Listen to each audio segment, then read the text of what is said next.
Genesis 6, verse 4. And yes, friends, we have arrived at the Nephilim. You may be familiar if you've been around the study of the Bible for a while that one of the running jokes that you can often throw into a room of Christians is, let's talk about the Nephilim. It's one of the most debated topics in Genesis, and there's a lot of question as to, are these giant figures? Are they angelic beings? Are they the strange offspring of Seth or something like that? And we saw that introduced in the prior couple of verses. So there's a lot going on with this particular issue. I'm not going to explain it all today. What we're going to do is take two runs through Genesis 6:4. We're going to do the first half of the verse in this video, the second half of the verse in the next one. Then we're going to have a special Saturday edition getting into some of the different ways in which the whole Nephilim or giants issue has been interpreted, especially with the focus on ancient interpretations in both early Judaism as well as early Christianity. So I'll get into that in a separate video. Can't answer it all today. But for today, let's just read the Greek, and then I'll point out what really causes the issue. And it's really the third word on the screen. So let's get into the first half of the verse.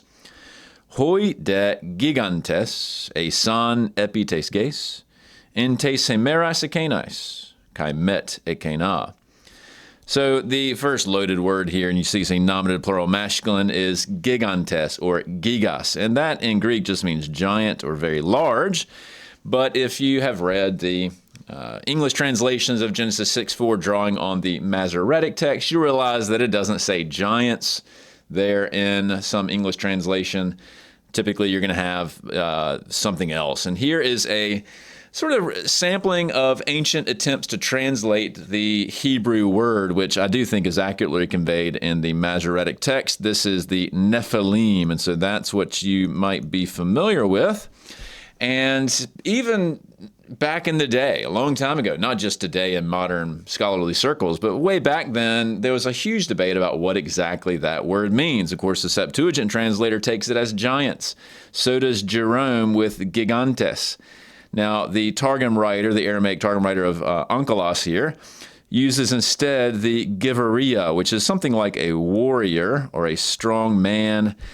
Same thing really in the Syriac Peshitta. And then the later Jewish translator Aquila essentially tries to translate Nephilim. He doesn't try to give us some sort of substitute for it, but he basically takes the Hebrew root, which does look like the word for to fall, nafal there, and gives us a substantival participle, the ones who have fallen, hoi et piptantes, or something like that, or the fallen ones.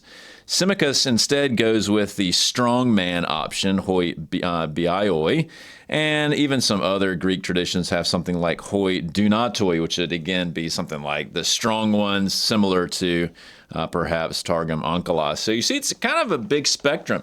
You either have the mysterious Nephilim or attempts to translate it as fallen ones. You've got giant ones. You've got warriors and so forth.